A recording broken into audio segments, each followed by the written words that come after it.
Okay, so what we have done is we have represented the incident, reflected, and transmitted wave in their mathematical form. And during their representation, we have introduced two unknown parameters. So what are those unknown parameters? One is gamma, which is the reflection coefficient. And another parameter that I have introduced is presented by capital T, and that capital T is going to be called as transmission coefficient. So whenever electromagnetic wave it travels from one medium to another medium, we have to find out what are these two parameters. How much is the reflection coefficient and how much is the transmission coefficient.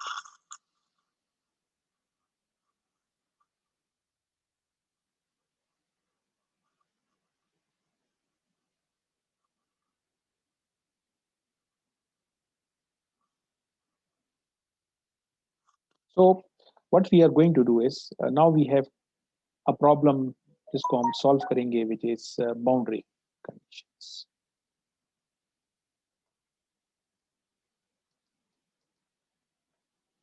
Because boundary conditions will tell us electromagnetic waves which exist on one side of the boundary, what is their relationship with the electromagnetic wave which is on the other side of the boundary.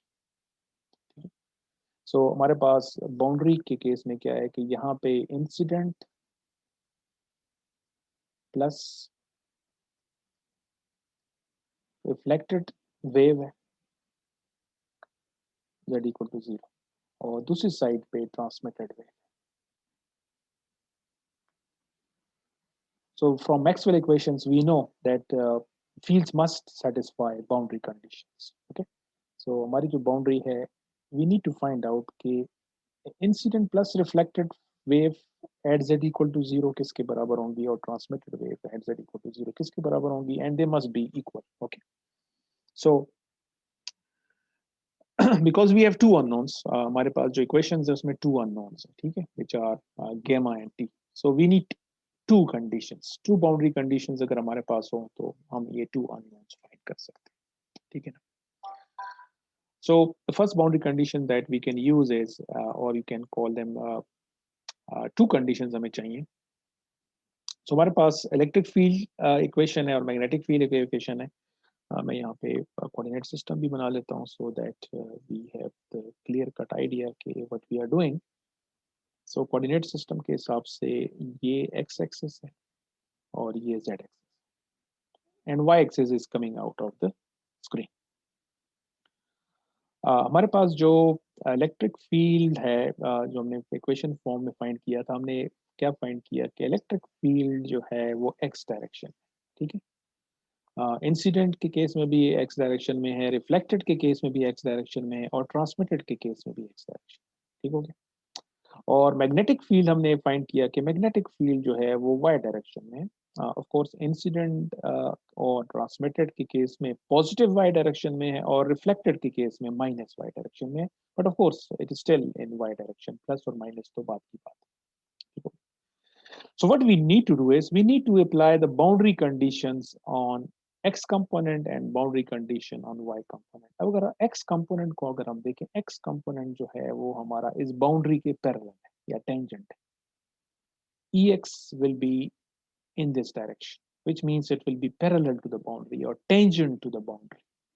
So जो boundary conditions हम already discuss कर चुके हैं in detail, उसमें हमारे पास एक boundary conditions थी जो कि एप्लीकेबल थी on the tangent component of the electric field. तो हमारे पास जो बाउंड्री है उसमें ये है कि एक साइड पे फ्री स्पेस है और दूसरी साइड पे एक लॉसी मीडियम है.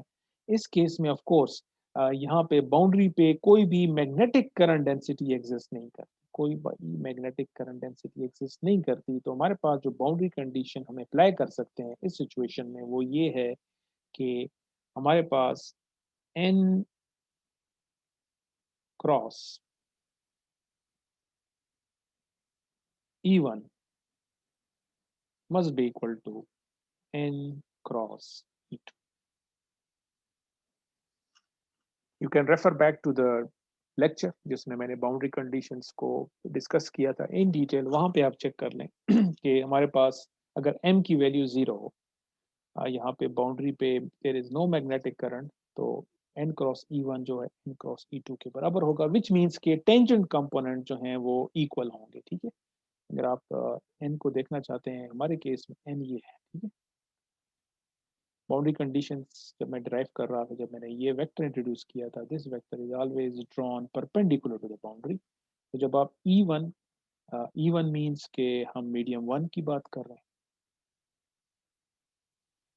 और E2 का मतलब है कि हम मीडियम 2 में जो electric field vector, n cross E1 का मतलब ये है कि मीडियम 1 में जो इलेक्ट्रिक फील्ड वेक्टर है और मीडियम 2 में जो इलेक्ट्रिक फील्ड वेक्टर है, इसका जो टेंजेंट कंपोनेंट होगा, tangent component means EX component, और E2 का टेंजेंट कंपोनेंट का मतलब क्या होगा, वो भी EX होगा।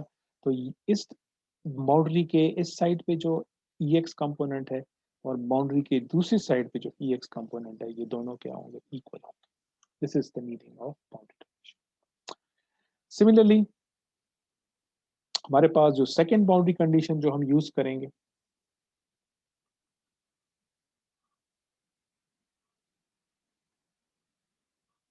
वो ये होगी कि मैग्नेटिक फील्ड के लिए क्या है कि n क्रॉस H1 इक्वल होगा n क्रॉस H2 के। वो क्यों बराबर होगा, क्योंकि बाउंड्री पे हमारे पास J भी 0 के बराबर है। We don't have any surface current flowing on this boundary। ठीक है, इसका मतलब है कि J भी 0 है। As a result n cross H1 जो है n क्रॉस H2 के बराबर होगा, विच जिसका मतलब ये हुआ कि मीडियम 1 में जो मैग्नेटिक फील्ड है, मीडियम 2 में जो मैग्नेटिक फील्ड है, H1 का जो टेंजेंट कंपोनेंट होगा वो H2 के टेंजेंट कंपोनेंट के बराबर होगा। सो हमारे पास टेंजेंट कंपोनेंट कौन सा है, वो है HY। HY जो है of course it is coming out of the screen, लेकिन अगर आप बाउंड्री को देखें, वो बाउंड्री के साथ टेंजेंट, ठीक है ना, it is tangent to EX भी टेंजेंट है और EY भी टेंजेंट। ये दोनों कंपोनेंट बराबर है। So these are two boundary conditions that we can use to solve the problem। पहले हम फर्स्ट बाउंड्री कंडीशन अप्लाई कर लेते हैं। सेकंड, फर्स्ट बाउंड्री कंडीशन का मतलब क्या होगा ना, keep this thing in mind कि हम E1 की बात कर रहे हैं, which is the field in medium 1, और हमारे केस में मीडियम 1 में इंसिडेंट वेव भी है और रिफ्लेक्टेड वेव भी है, तो इन दोनों को ऐड करने से जो चीज बनेगी उसको मैं E1 कह रहा हूँ। ठीक है, सो बाउंड्री 1 पे, और of course other thing you need to remember है कि ये बाउंड्री कंडीशंस हम कहाँ पे अप्लाई कर रहे हैं, हमारी बाउंड्री कहाँ पे लाई कर रही है, z इक्वल टू 0। ठीक, this is our boundary. So जो इंसिडेंट इलेक्ट्रिक फील्ड की जो इक्वेशन मैंने लिखी थी, उसको मैं EI कह देता हूँ, उसमें आप ER को ऐड कर लेंगे। सो ये आपके पास आंसर बराबर आना चाहिए, ET के बराबर आना चाहिए। तो फर्स्ट बाउंड्री कंडीशन का ये मतलब।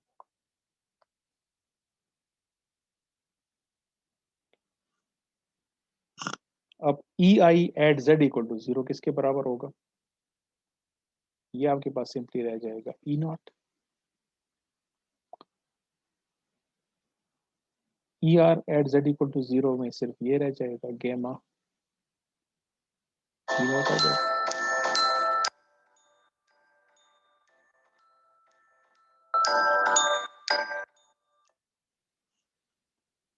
और ET किसके बराबर होगा,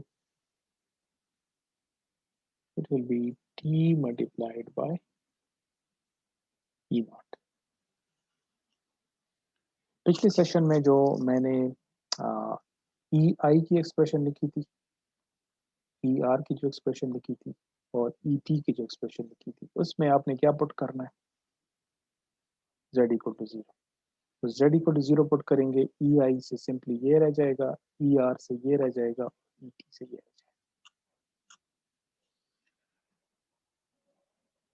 इस इक्वेशन में आप E नॉट को कॉमन ले सकते हैं, और फिर E नॉट यहाँ पे कैंसिल आउट हो जाएगा, तो इसका मतलब है कि ये जो आपके पास इक्वेशन है, इससे आ जाएगा 1 plus gamma is equal to T।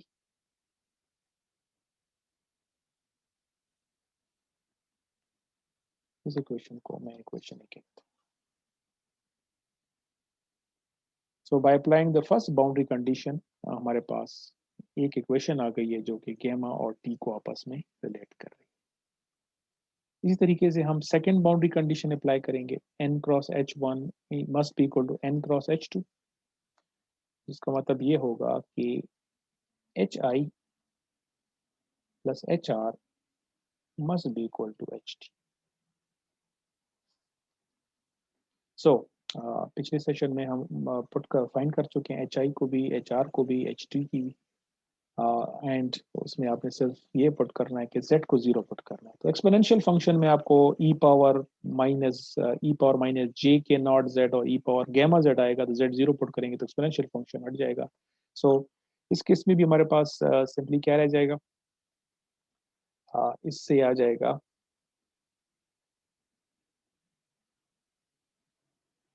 E naught by eta not, क्योंकि एच आर जो है वो माइनस वाई डायरेक्शन में था, इस वजह से यहाँ पे वो माइनस साइन नजर आ रहा है, minus gamma E naught by eta not, और ये आ जाएगा T E naught divided by eta. So what I have done is कि मैंने एच आई को लिया, एच आर को लिया, ये आ गया, और एच टी इसके बाद अब मैं ऐड कर लेता हूँ ये z इक्वल टू 0 की। अगेन ई नॉट को हम कैंसिल आउट कर सकते हैं, सो अल्टीमेटली इससे क्या रिजल्ट आएगा, 1 power minus gamma divided by eta naught को हम एलसीएम ले लेते हैं, and then you have t divided by eta. This is going to be our equation B. So what has happened is by applying two boundary conditions हमारे पास दो equations आ गई हैं और हमारे दो unknowns हैं, so when we need to find two unknowns and we have two equations, we can always find the parameters. So equation A और equation B को use करके अब हम gamma और t को find कर सकते हैं, ठीक है। So I will say solving A and B for gamma and t, we get, so this is simple substitution, I don't need to go any further, ये already आपको simple equations हैं। इसको जब आप सॉल्व करेंगे तो आपके पास गैमा की रिलेशनशिप आएगी जो इक्वल होगी eta minus eta not divided by eta plus eta not, और ट्रांसमिशन कोफिशिएंट आपके पास आएगा 2 eta divided by eta plus eta not. So ये रिफ्लेक्शन कोफिशिएंट आ गया, ये ट्रांसमिशन कोफिशिएंट आ गया। So it's obvious when electromagnetic wave is incident on any other media at normal incidence, how much part of the wave is going to reflect and how much part of the wave is going to transmit, it depends on the medium intrinsic impedance. It depends on the medium intrinsic impedance. So हमारी जो specific example मैं solve कर रहा था, उस example में मैंने क्या अज्यूम किया कि मीडियम वन को मैंने फ्री स्पेस मीडियम ले दिया विद दीज प्रॉपर्टीज, और एज अ रिजल्ट इसकी जो इंट्रिंसिक इम्पिडेंस है उसको हम फिर ईटा नॉट से प्रेजेंट कर रहे हैं, और बाउंड्री के दूसरी साइड पे जो मीडियम था, मीडियम टू, जिसको हमने जनरल मीडियम कंसिडर किया था with these properties,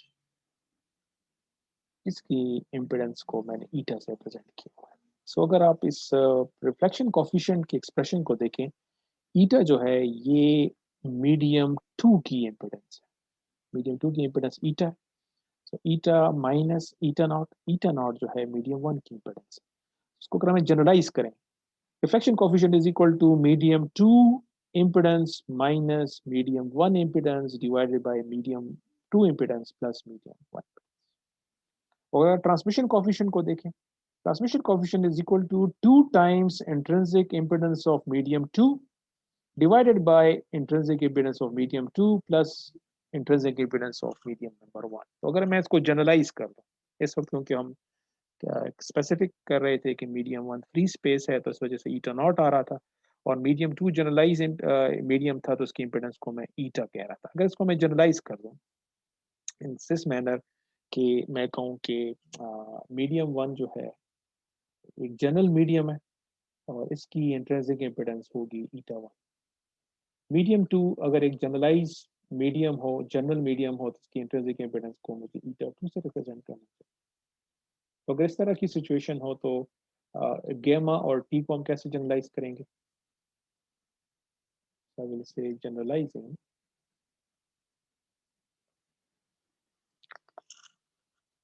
this equation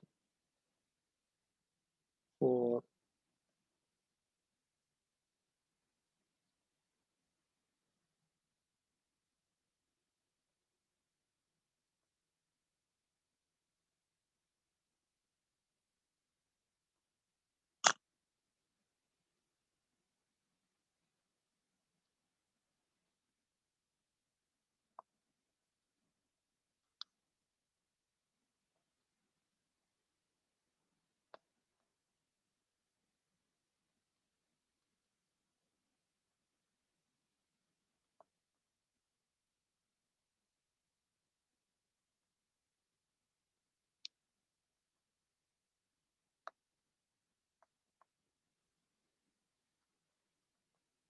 so reflection coefficient को मैं लिखूंगा eta 2 minus eta 1 divided by eta 2 plus eta 1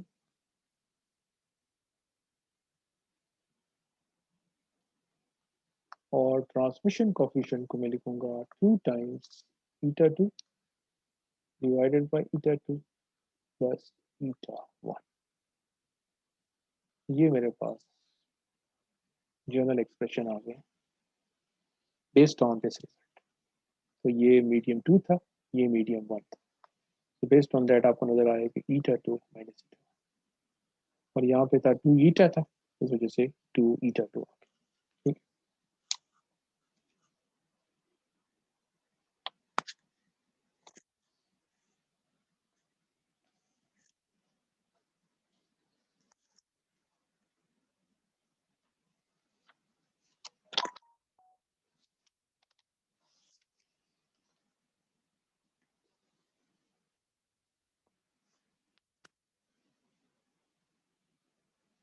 अब ये जो हमने सिचुएशन डिस्क्राइब की है नॉर्मल इंसिडेंस की, कि अगर वेव नॉर्मली इंसिडेंस हो एक मीडियम से दूसरे मीडियम में, तो रिफ्लेक्शन कॉफिशिएंट और ट्रांसमिशन कॉफिशिएंट जो है इसकी जनरल एक्सप्रेशन ये होगी।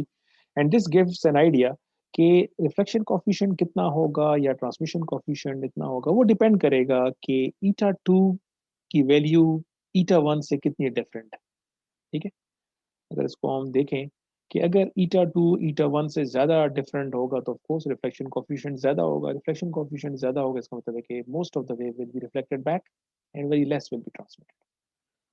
अब इस सिचुएशन को, इस जनरल सिचुएशन को फर्दर क्लैरिफाई करने के लिए हम 2 या 3 स्पेशल केसेस ले लेते हैं which will also serve as important cases for other topics that we will cover in this course. Okay, so पहले केस में हम अज्यूम कर लेते हैं कि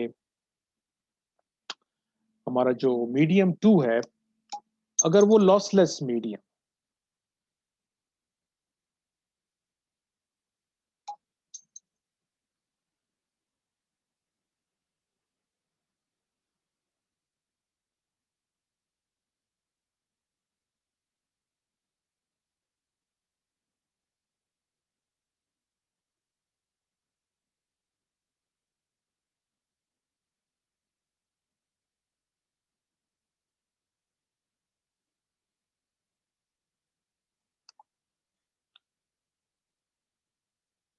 so the first case that I'm going to consider is lossless case.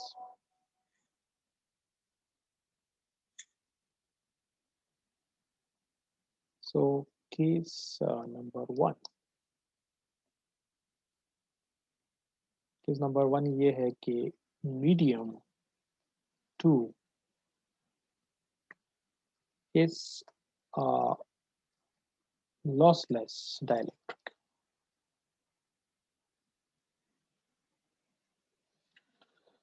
Okay, so अब हम assume कर रहे हैं कि हमारा जो जो इलेक्ट्रोमैग्नेटिक वेव है जो कि मीडियम वेव वन में ट्रेवल कर रहा है, जो कि फ्री स्पेस है, फ्री स्पेस मीडियम में ट्रेवल करते करते जब z इक्वल टू जीरो पे हम पहुंचे तो मीडियम टू इसके सामने जो है वो एक लॉसलेस डाइलेक्ट्रिक है। ठीक है, तो मीडियम टू जो है लॉसलेस डाइलेक्ट्रिक। इस सिचुएशन में what is going to be the value of beta two? Okay, so we know जब लॉसलेस डाइलेक्ट्रिक की बात आ गई, सो वी नो कि अब कंडक्टिविटी इसकी जीरो हो जाएगी,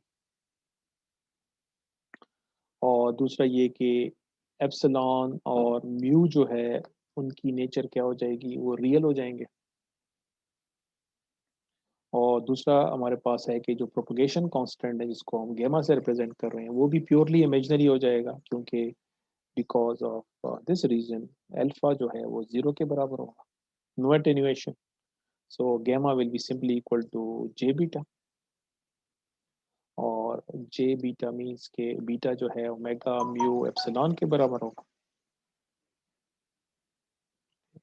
और इसको हम फर्दर इस तरह भी लिख सकते हैं, क्योंकि ये हमारे पास एब्सोलूट परमिएबिलिटी है और ये एब्सोलूट परमिटिविटी है। सो वी ऑलरेडी नो कि एब्सोलूट परमिटिविटी और परमिबिलिटी को हम फ्री स्पेस परमिटिविटी के साथ रिलेट कर सकते हैं, तो इसको मैं इस तरह भी लिख सकता हूँ।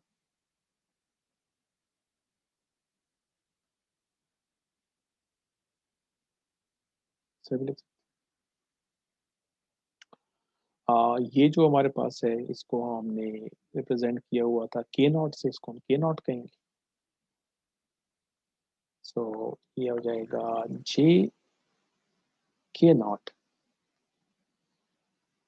Mu r epsilon r under the. So propagation constant की मैथमेटिकल फॉर्म ये हो जाएगी। कौन से मीडियम की हम बात कर रहे हैं? मीडियम टू के अंदर।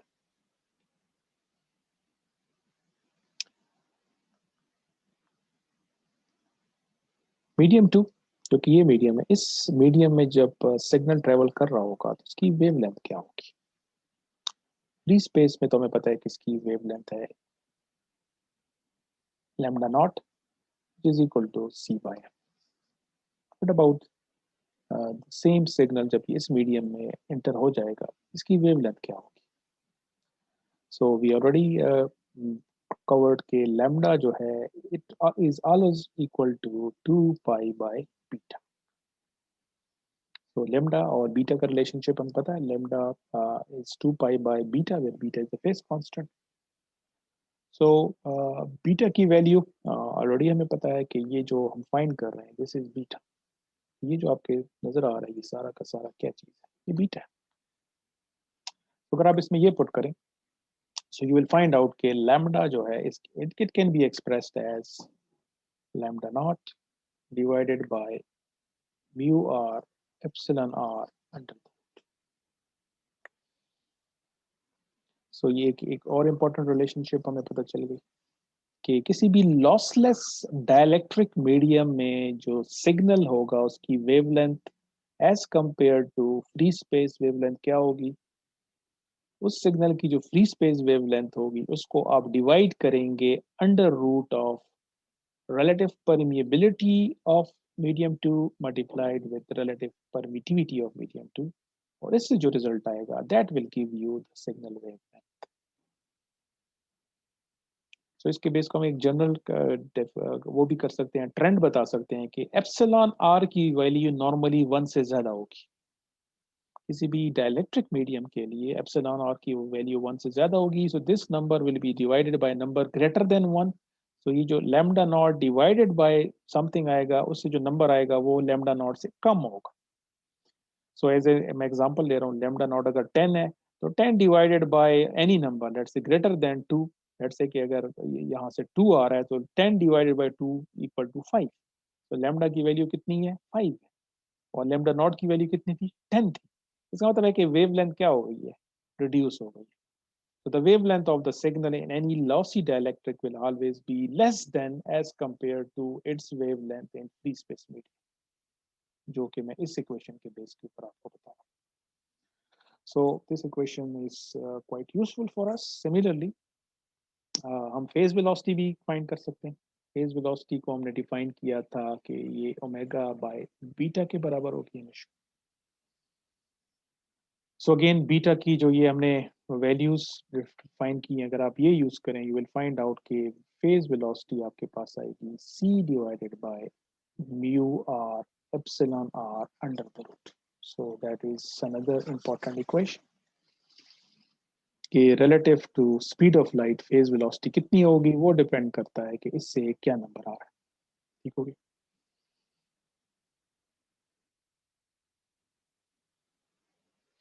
और फाइनली अगर हमारे पास ईटा हमने फाइंड करना हो कि ये जो लॉसलेस डाइलेक्ट्रिक है जो कि यहाँ पे है, इस लॉसलेस डाइलेक्ट्रिक मीडियम की इंट्रिंसिक इम्पिडेंस क्या होगी जो यहाँ पे हम यूज कर रहे हैं। ठीक है, ईटा।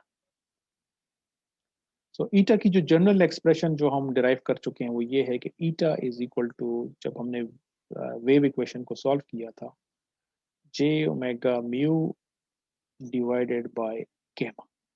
ये हमारे पास इंट्रिंसिक इम्पिडेंस की जनरल एक्सप्रेशन। अगर आप इसमें ये मीडियम टू अगर ये लॉसलेस डाइलेक्ट्रिक हो तो फिर हम ये वैल्यू को पुट कर सकते हैं। सो बेस्ड ऑन दैट इससे क्या रिजल्ट आएगा, it will be equal to eta naught mu r by epsilon r under the root.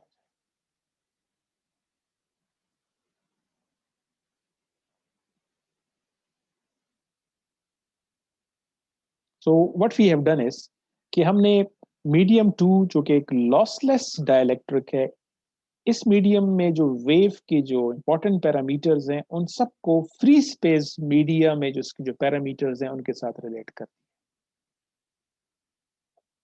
हमने वेवलेंथ को भी लैम्डा नॉट के साथ रिलेट कर दिया है, हमने फेज वेलोसिटी को भी स्पीड ऑफ लाइट के साथ रिलेट कर दिया है, हमने इसकी इंट्रिंसिक इम्पिडेंस को भी ईटा नॉट के साथ रिलेट कर दिया।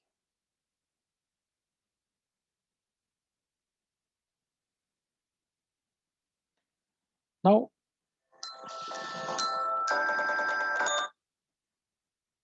Just one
so power conservation for the incident reflected and transmitted wave. So ये जो केस हम डिस्कस कर रहे हैं कि मीडियम टू जो है अगर लॉसलेस डाइलेक्ट्रिक हो, सो इस सिचुएशन में incident power plus reflected power और ट्रांसमिटेड वेव पावर को अगर हम z इक्वल टू 0 जो हमारी बाउंड्री है इस जगह पे इक्वेट करें, तो अगर पावर कंजर्व होगी तो दोनों से आंसर सेम आएगा। सो पहले मैं z लेस देन 0 रीजन की बात कर रहा हूँ, जो कि यहाँ पे मीडियम 1 की बात कर रहा हूँ। इस रीजन में जो इंसिडेंट प्लस रिफ्लेक्टेड वेव के साथ जो पावर एसोसिएटेड है उसको हम मैथमेटिकली रिप्रेजेंट करते हैं पॉइंटिंग वेक्टर के साथ, और पॉइंटिंग वेक्टर इज समथिंग जो आप ईएमएफ कोर्स में डिटेल में पढ़ चुके होंगे।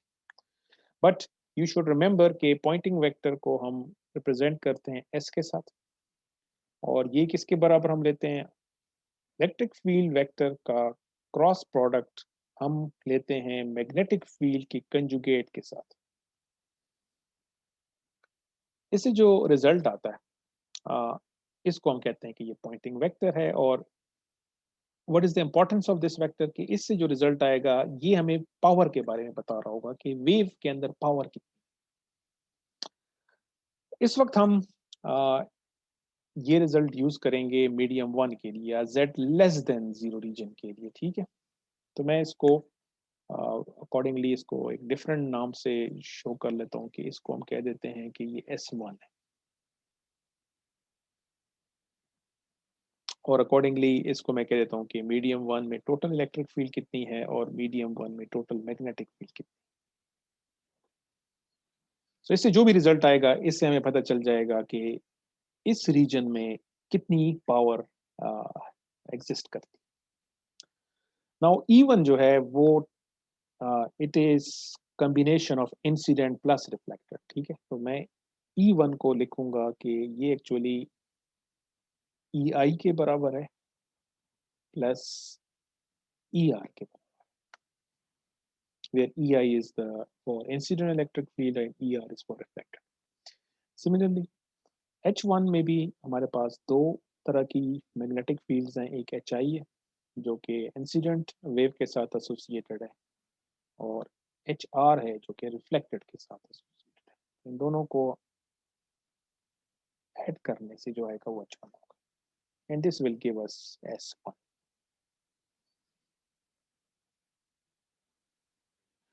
So this is a simple procedure. All you need to do is I'm not going to do it step by step. इसको आप बुक से easily follow कर लेंगे। Already मैं E1, ER, HI और HR की जो expressions हमने find की थी वो expressions आपने यहाँ पे put करनी है और इन vectors का आपस में cross product लेना है, ठीक है। So there is nothing difficult, there is nothing conceptual thing कि मैं आपको बताऊं, simply substitution करनी है और फिर cross product लेना है।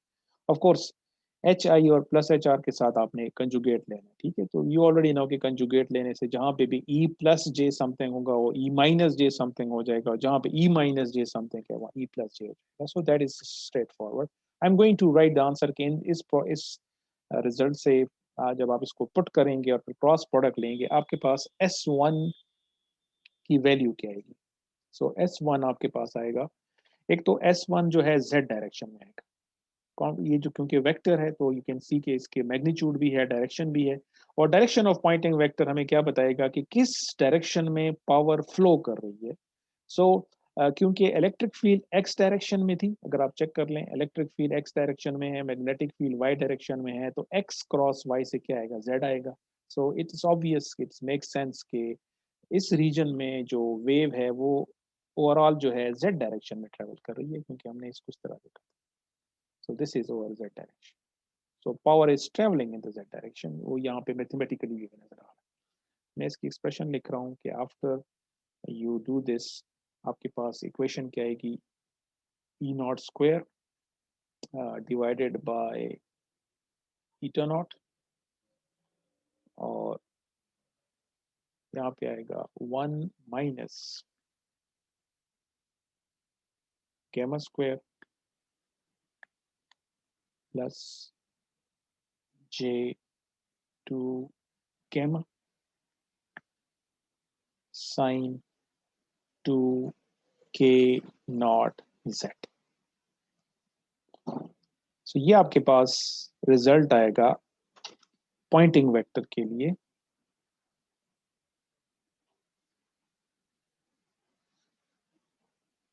पॉइंटिंग वेक्टर, और ये कौन से रीजन की हम बात कर रहे हैं, z less than. Now we need to find out के z greater than the zero region जो कि मीडियम 2 को रिप्रेजेंट कर रहा है, इस रीजन में पॉइंटिंग वेक्टर क्या होगा, उसको हम S2 कह देंगे, और फिर S1 और S2 को at Z equal to zero हम एवेल्यूएट करेंगे। ठीक है। सो अगर मैं सिंपली इस वक्त अगर इसको देखूं, S1 को अगर मैं कहूं कि इसकी value Z equal to zero पे क्या होगी, सो इस एक्सप्रेशन में अगर आप देखें यहाँ पे आपको नजर आ रहा है जेड, तो जेड को जीरो पर करें, साइन ऑफ जीरो जीरो, तो ये पूरी टर्म कैंसिल आउट हो जाएगी। सो आपके पास सिंपली क्या रह जाएगा, you will be left only with this thing, you will be left only with this thing. ठीक है। All we need to do is कि अब हमने S2 फाइंड करना। S2 क्या चीज होगी, S2 will be E2 cross H2 conjugate होगा। E2 क्या चीज होगी, E2 is the total field in medium 2, और H2 क्या होगा, total magnetic field in medium 2। Now medium 2 में मेरे पास सिर्फ एक ही वेव है जो कि ट्रांसमिटेड वेव है, इसका मतलब है कि ET और HT हम दे देना पड़ेगा। ठीक है।